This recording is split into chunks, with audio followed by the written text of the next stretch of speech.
Hi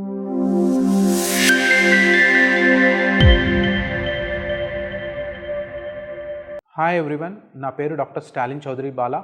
so నేను chief medical oncologist and hemato oncologist and transplant physician at Mahatma Gandhi cancer hospital and research institute Visakhapatnam. March నెలని మనం multiple myeloma awareness నెలగా గుర్తిస్తాము.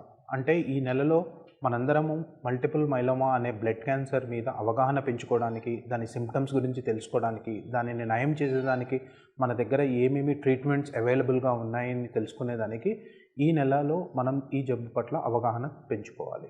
Multiple myeloma అనేది ఒక రకమైన blood cancer. ఎముక మూలుగులో కానీ బోన్స్లో కానీ మొదలవుతుంది. నార్మల్గా మన రోగనిరోధక శక్తికి హెల్ప్ అయ్యే ప్లాస్మా సెల్స్ అంటారు. అవి మనకి ఇన్ఫెక్షన్ వచ్చినప్పుడు ఇమ్యూనోగ్లోబులిన్స్ని సెక్రీట్ చేసేదానికి హెల్ప్ చేస్తాయి. ఆ ప్లాస్మా సెల్స్లో ఏమైనా చిన్న జన్యుపరమైన లోపాలు అయితే అవి క్యాన్సర్ ప్లాస్మా సెల్స్గా మారినప్పుడు అవి కొన్ని రకాల ప్రోటీన్స్, మన బాడీకి అవసరానికి మించిన ఒక రకమైన ప్రోటీన్ పదార్థాన్ని బ్లడ్లోకి రిలీజ్ చేస్తుంది. వాటినే మనం మోనోక్లోనల్ ఇమ్యూనోగ్లోబులిన్స్ అంటాం. ఈ మోనోక్లోనల్ ఇమ్యూనోగ్లోబులిన్స్ అనేవి కిడ్నీని డ్యామేజ్ చేయటం కానీ, బోన్స్ని డ్యామేజ్ చేయటం కానీ చేసినప్పుడు ఆ జబ్బుని మనం మల్టిపుల్ మైలోమా అని అంటాం. ఈ మల్టిపుల్ మైలోమా జబ్బు తాలూకా లక్షణాలు ఏంటంటే రక్తహీనత, అంటే రక్త శాతం తగ్గిపోవటము, ఎనేమియా అంటారు. లేదా కిడ్నీ ఖరాబ్ అవ్వటము, అంటే రీనల్ ఫెయిల్యూర్ అంటారు. లేదా బోన్స్లో చిన్న చిన్న హోల్స్ లాగా పడిపోవటం, దాన్ని lytic lesions in the bones అంటారు. లేదా బ్లడ్లో కాల్షియం పెరిగిపోవటము, ఇవన్నీ మల్టిపుల్ మైలోమా తాలూకా లక్షణాలు. సో విపరీతమైన ఒళ్ళు నొప్పులు, రక్తహీనత, కిడ్నీ ఖరాబ్ అయిపోవటము, ఇలాంటి లక్షణాలు ఏమైనా ఉంటే ఇవన్నీ మల్టిపుల్ మైలోమా యొక్క సిమ్టమ్స్. ఇది కామన్గా పెద్దవాళ్ళలో, అంటే 50 సంవత్సరాలు, కామన్గా 60 సంవత్సరాలు పైనబడిన వాళ్ళలో చూసే ఒక రకమైన బ్లడ్ క్యాన్సర్.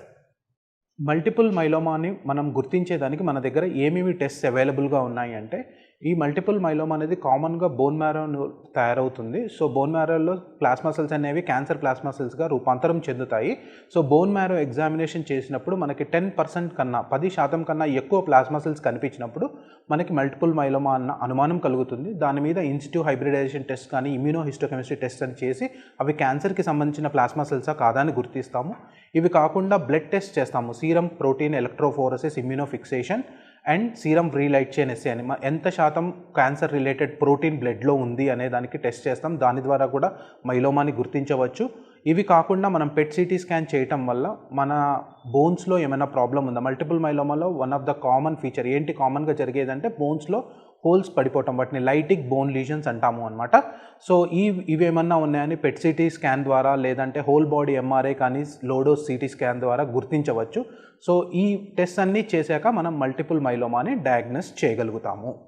మల్టిపుల్ మైలోమాని మనం కంట్రోల్ చేసేదానికి కానీ, క్యూర్ చేసేదానికి మన దగ్గర ఉన్న treatment options chemotherapy, bone marrow transplantation, CAR T cell therapies and bispecific antibodies. So మనం మల్టిపుల్ మైలోమా ట్రీట్మెంట్ గురించి మాట్లాడితే దీంట్లో 3 దశలు ఉంటాయి. మొదటి దశ ఏంటి అంటే మనం ఇండక్షన్ కీమోథెరపీ అని ఇస్తాము. ఒక 4 months ఆఫ్ కీమోథెరపీ ఇస్తాము. సో 3 కానీ 4 drugs కానీ కలిపి మనం ట్రీట్ చేస్తాము.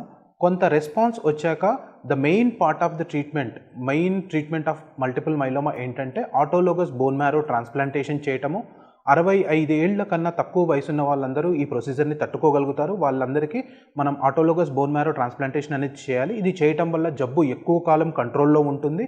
దీని తర్వాత మనం మెయింటెనెన్స్, అంటే లో డోస్ ట్యాబ్లెట్ కానీ ఇంజెక్షన్ కానీ కంటిన్యూస్గా ఇవ్వాల్సి ఉంటుంది. Induction, consolidation with bone marrow transplantation and maintenance therapy. Myeloma ట్రీట్మెంట్లో ఏమన్నా ఇప్పుడు రీసెంట్గా కొత్త డ్రగ్స్ ఏమన్నా వచ్చాయా డిసీజ్ని ఎక్కువగా కంట్రోల్లో పెట్టుకోవడానికి అంటే, సో కామన్గా మనం మైలోమాని ఎలా ట్రీట్ చేస్తాము అంటే కీమోథెరపీ ఇస్తాము, బోన్ మ్యారో ట్రాన్స్ప్లాంటేషన్ చేస్తాము, మెయింటెనెన్స్ ట్రీట్మెంట్ పెడతాము. బట్ జబ్బు ఒకసారి తిరిగి వచ్చినప్పుడు చాలా మొండిగా ఉంటుంది. ఇలాంటి జబ్బుల్ని నయం చేయడానికి మనకి కొత్త ట్రీట్మెంట్స్ అనేవి అందుబాటులో ఉన్నాయి. Like car T cell therapy అంటారు. అంటే రోగి యొక్క టీ సెల్స్ని తీసుకొని వాటిని మాడిఫై చేసి క్యాన్సర్ సెల్స్ని మీద అటాక్ చేసి క్యాన్సర్ సెల్స్ని చంపేలాగా మనం వాటిని మాడిఫై చేస్తాము. దాన్ని కార్ టీ సెల్ థెరపీ అంటారు. ఇది కాకుండా ఇంకొక కొత్త ట్రీట్మెంట్ పద్ధతి ఏంటంటే బైస్పెసిఫిక్ యాంటీబాడీస్ అంటారు. ప్రస్తుతానికి కార్టీ సెల్ థెరపీస్ ఇండియాలో అవైలబుల్ ఉన్నాయి. మన మహాత్మా గాంధీ హాస్పిటల్లో కూడా ఇస్తాము CAR T cell therapies. Bispecific antibodies ఇంకా 1-2 నెలల్లో మన ఇండియాకి రావచ్చు. So CAR T cell therapy and bispecific antibodies అనే ఈ నూతన పద్ధతులు, వాటి ద్వారా ఇంకా ఎక్కువ కాలం జబ్బుని కంట్రోల్లో పెట్టి జబ్బు తగ్గించేదానికి అవకాశం ఉంటుంది.